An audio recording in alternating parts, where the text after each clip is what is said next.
ہمارے گاؤں کے ایک گھرانے میں دو بھائی ایسے بھی تھے جن کی ماں بیٹوں کی شادی دو بہنوں سے کرانا چاہتی تھی۔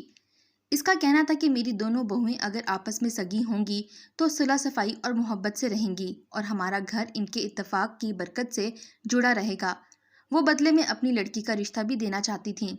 یہ دوسرے گاؤں کے لوگ تھے اور یہ کھاتا پیتا گھرانہ تھا۔ میری ماں کو یہی گھرانہ پسند آ گیا۔ میرے بڑے بھائی سے مشورہ کیا کہ کبیر بیٹا، تیرا کیا خیال ہے اگر ان سے ناطہ جوڑ لیں؟ ہماری دو لڑکیوں کی شادیاں ہو جائیں گی اور بدلے میں ان کی لڑکی مل گئی تو تیرا گھر بھی آباد ہو جائے گا۔ ماں تم جو چاہو مجھے منظور ہے، لیکن اتنا خیال رہے کہ گھرانہ بے شک دولت مند نہ ہو لیکن لوگ شریف ہوں تاکہ کل کو جگ ہسائی نہ ہو۔ ماں نے پرلے گاؤں کے منظور حسین کے گھر آنا جانا شروع کر دیا۔ اس گھر کا سرپرست فوت ہو چکا تھا۔ وہاں بھی دو لڑکے اور ایک لڑکی غیر شادی شدہ تھے، مگر ان کی بڑی لڑکی کی شادی ہو چکی تھی۔ میں نے اپنی ہونے والی بھابھی کو دیکھا، بڑی تیز ترار بنی ٹھنی ہوئی خوبصورت تھی۔ بات چیت، میٹھی زبان، گفتگو سے دل جیت لیتی تھی۔ یہ لڑکی تھی تو گاؤں کی، مگر طرز تعلیم اور وضاقتہ سے لباس کا سلیقہ اور پہننے اوڑھنے کا شعور بالکل شہریوں جیسا تھا۔ اس کا نام عذرا اور بڑی بہن کا نام شاداب تھا۔ میں نے عذرا کی ایک جھلک کبیر بھائی کو دکھائی۔ ان کو بھی یہ لڑکی، بھائی سچ کہو تو چھوٹی زیادہ خوبصورت تھی۔ بھائی نے اماں سے کہا بس یہیں رشتہ کرا دو۔ اچھا پہلے ذرا ان کی عادت شناخت کا اتا پتہ کر لینے دو۔ اس گاؤں میں میری والدہ کی ایک رشتہ دار رہتی تھیں۔ ان سے ماں نے پتہ کروایا۔ وہاں کے چند شناسہ گھرانوں نے رائے دی کہ یہاں رشتہ سوچ سمجھ کے کرنا، یہ کچھ اور طرح کے لوگ ہیں۔ ایک نے تو صاف کہہ دیا کہ یہاں رشتہ مت کرنا، اچھے لوگ نہیں ہیں۔ بھائی یقیناً لڑکی کی ایک جھلک دیکھ کر لٹو ہو گئے تھے۔ کہنے لگے ارے اماں، جس قدر چھان بین کرو گی اتنے ہی کنکڑ لوگ نکال کر ہتھیلی پر رکھ دیں گے۔ رشتے ناتوں کے معاملے میں بہت کم لوگ مخلص ہوتے ہیں، ورنہ تم کو اس معاملے میں جوڑنے والوں سے زیادہ توڑنے والے ہی ملیں گے۔ یہاں رشتہ ہو جائے گا تو ہماری دونوں لڑکیوں کا بھی مسئلہ حل ہو جائے گا۔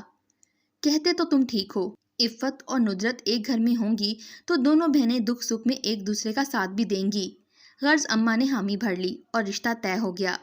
منظور حسین کی لڑکی عذرا بیاہ کر ہمارے گھر آ گئی اور ہم دونوں بہنیں عذرا کے دونوں بھائیوں کی دلہن بن کر ان کے وہاں چلی گئیں۔ چند دن ہنسی خوشی گزر گئے۔ سال بعد اللہ تعالیٰ نے ہم دونوں بہنوں کے بیٹے اور ہماری بھابھی عذرا کو بیٹی عطا کر دی۔ ہم سب لوگ اس سنجوگ پر بڑے خوش تھے۔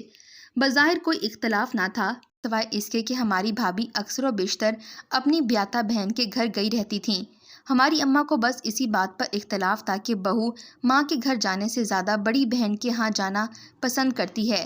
خیر اس اعتراض کے باوجود دونوں گھروں میں زندگی کی گاڑی بخوشی چل رہی تھی کہ 3 گھر آباد تھے۔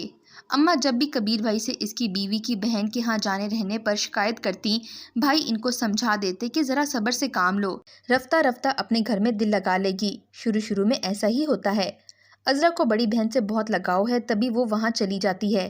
میں خود تو اس کو چھوڑ کر آتا ہوں اور بہن اس کو واپس چھوڑ جاتی ہے۔ ایک روز بھائی کبیر کو علم ہوا کہ وہاں محکمے میں ایک اسامی خالی ہے۔ بیوی کی بہن کے گھر کو دلچسپی دیکھ کر انہوں نے ایک دوست سے شہر رابطہ کیا، جس نے متعلقہ محکمے کے افسر سے کہہ کر میرے بھائی کا تبادلہ پرلے گاؤں کرا دیا۔ اب تو بھائی کا روز موٹر سائیکل پر شادوں کے گاؤں آنا جانا رہنے لگا اور بھابھی کا بہن کے گھر آنا جانا بھی مشکل نہ رہا۔ کبیر بھائی صبح ڈیوٹی پر جانے کو تیار ہوتے، بھابھی بھی ان کے پیچھے موٹر سائیکل پر بیٹھ کر بہن کے ہاں چلی جاتی۔ پہلے عذرا 15 روز بعد ایک دن کو جاتی تھی، اب ہفتے میں 2 بار جانے لگی۔ اس بات سے میری اماں کو بہت تکلیف ہوئی کہ ہماری لڑکیاں تو 2 ماہ بعد میکے آتی ہیں اور ان کی بہو ہفتے میں 2 بار، وہ بھی ماں کے گھر نہیں بلکہ بڑی بہن کے گھر جائے۔ یہ آنا جانا اب تو اماں کو اور زیادہ کھلنے لگا۔ بہو کی یوں روز کے آنے جانے سے ان کو کام کاج کا کشت بھی اکیلے ہی اٹھانا پڑتا تھا۔ جس گاؤں میں بھائی کبیر کا تبادلہ ہوا تھا وہ ہمارے اماں ابا کے گھر سے 13-14 میل پرے تھا۔ یہی وجہ تھی کہ عذرا بھابھی وہاں جا کر 1-2 روز رہ پڑتی تھیں کہ اب تو کبیر کا روز آنا جانا ہے، جب چاہوں گی چلی جاؤں گی۔ بھائی کا تبادلہ محکمہ انہار کے ایک ذیلی دفتر میں ہوا تھا۔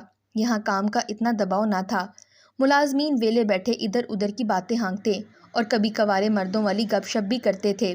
اس گاؤں کی فلاں لڑکی تو بس لاکھوں میں ایک ہے۔ اس گپ شپ میں کچھ شادی شدہ مرد بھی گفتگو میں شامل ہو جاتے۔ ایک روز یہ فارغ حضرات آپس میں ایسی ہی باتیں کر رہے تھے کہ بھائی بھی ان کے پاس جا بیٹھے۔ لڑکیوں کا ذکر چھڑ گیا۔ ایک دوست بولا شادو بڑی تیکھی ہے، تو دوسرے نے کہا عذرا یار وہ تو بہت ہی لاجواب ہے۔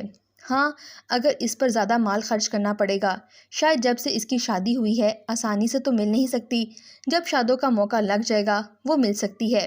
شادہ اور عذرا کے نام سن کر بھائی کے کان کھڑے ہو گئے، کیونکہ ہماری بھابھی کا نام بھی عذرا اور اس کی بڑی بہن کا نام شادو تھا۔ کون سی شادو یار؟ بھائی نے سوال کیا۔ ارے وہی جن کا گھر کمیٹی چوک کے پاس ہے، منظور مرحوم کی بیٹی ہے۔ وہ خود تو بھلا مانس تھا، اس کے مرتے ہی لڑکیوں نے پر پرزے نکال لیے، گویا بھابھی اور اس کی ہمشیرہ محترمہ کا ذکر کر رہے تھے۔ بھائی کے تو کان سنسنانے لگے۔ بیوی کے یوں جلد از جلد ہمشیرہ کے گھر دوڑ کر جانے کا مطلب سمجھ میں آنے لگا۔ اس روز تو وہ وہاں سے اٹھ کر گھر آ گئے، لیکن دل میں ایک تیر پیوست ہو گیا تھا جس کو نکالے بنا چین سے سانس لینا دشوار ہو رہا تھا۔ دوسرے روز اکیلے میں اس آدمی سے کہا کہ شادو کے بارے میں ذرا تفصیل سے بتاؤ، کیونکہ میں تو یہ جانتا ہوں کہ وہ ایک شریف آدمی کی بیوی ہے۔ وہ کہنے لگے رہنے دے یار، مت شرافت پر تہمت لگا، اگر یقین نہیں آتا تو کل ہی بلوا لیتا ہوں۔ جانے کیا سوچ کر بھائی نے رقم اس آدمی کے ہاتھ پر رکھ دی کہ بس صرف ایک جھلک، بس دیدار کرانا ہے۔ وہ دن بہت بے چینی سے کاٹا۔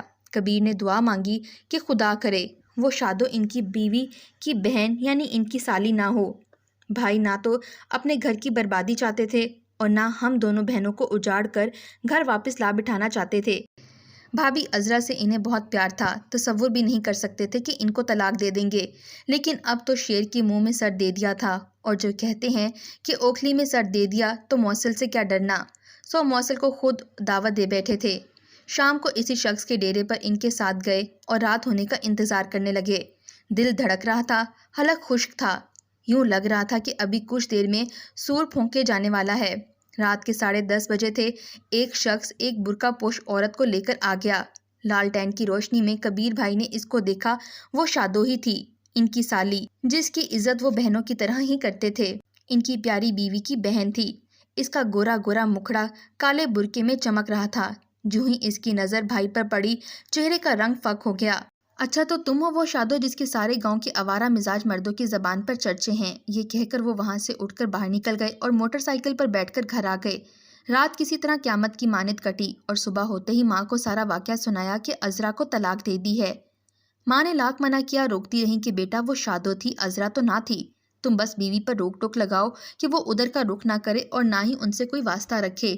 اپنا اور اپنی بہنوں کا گھر کیوں برباد کرتے ہو؟ مگر مرد ذات کی فطرت میں شک بسا رہتا ہے، اور جب معاملہ بیوی کا ہو تو اس کے گھر والوں کی نیک چلنے کی ضمانت بھی چاہیے ہوتی ہے۔ اگلے روز عذرا میکے پہنچا دی گئی، جس کے جواب میں ہم دونوں معصوم اور بے قصور بہنوں کو بھی شوہروں نے طلاق دے دی، کیونکہ ان کی بہن کو شک کی بنا پر ہمارے بھائی نے طلاق دی تھی۔ ہمارے دونوں بیٹے ان کے پاس اور بھابھی کی لڑکی دادی کے پاس، بچے بھی اجڑے اور ہم بھی۔ اب ہم بہنیں روتی تھیں کہ بھائی تم نے ہم پر قیامت ڈھا دی، ہم اچھی بھلی اپنے گھروں میں آباد تھیں، ہمارا کیا قصور تھا، ہمارے گھر اور بچے ہم سے ناحق چھن گئے۔ گاؤں کا مگر یہ دستور تھا کہ اگر ایک عورت کو شوہر طلاق دے دے تو اس کے بدلے کی بیاہی عورت کو بھی طلاق مل جاتی ہے اور دونوں طرف کے گھرانے اجڑ جاتے ہیں۔ یہاں تو 3 گھر اور 9 نفوس برباد ہوئے تھے۔ کچھ عرصے بعد کبیر بھائی کو احساس ہوا کہ انہوں نے اپنی غیرت کو بچایا، مگر ہم بہنوں کی خوشیوں کا بھی ناحق خون کیا۔ ہمارے شوہر ہم کو ہرگز طلاق نہیں دینا چاہتے تھے، وہ ہم سے خوش تھے اور ہم بہنیں دونوں اپنی شوہروں سے راضی تھیں۔ ہمارے بچے بھی اتنے چھوٹے تھے کہ ابھی بولنا نہ سیکھے تھے کہ اپنی تکلیف کسی کو بتا سکتے۔ اماں الگ غم سے نڈھال، ہمارے سروں پر باپ کا سایہ بھی موجود نہیں تھا۔ اب وہ اٹھتے بیٹھتے کبیر بھائی کو کوسنے لگیں۔ تبھی ایک روز میرے بھائی کے دل میں پتہ نہیں کیا آیا، انہوں نے جا کر دریا میں چھلانگ لگا دی اور یوں زندگی کے عذاب سے چھٹکارا پا لیا۔ بچپن سے جس دریا کی موجوں سے ان کو ڈر لگتا تھا اور تیراکی نہ سیکھی تھی، اسی کو باہوں میں اپنا آپ سپرد کر کے زندگی کے جھنجھٹوں سے نجات پا لی۔ مگر ہم بہنوں اور بیوہ ماں کے غم کے ایسے سمندر میں دھکیل دیا جس سے نکل کر بھاگنا اب ہمارے بس کی بات نہیں تھی۔ ہماری تو برادری والوں نے اور جگہ شادی کر دی، مگر اماں جب تک جیتی رہیں بیٹے کی یاد میں آنسو بہاتی رہیں، بالآخر آنکھوں کا نور کھو کر قبر میں جا کر سو گئیں۔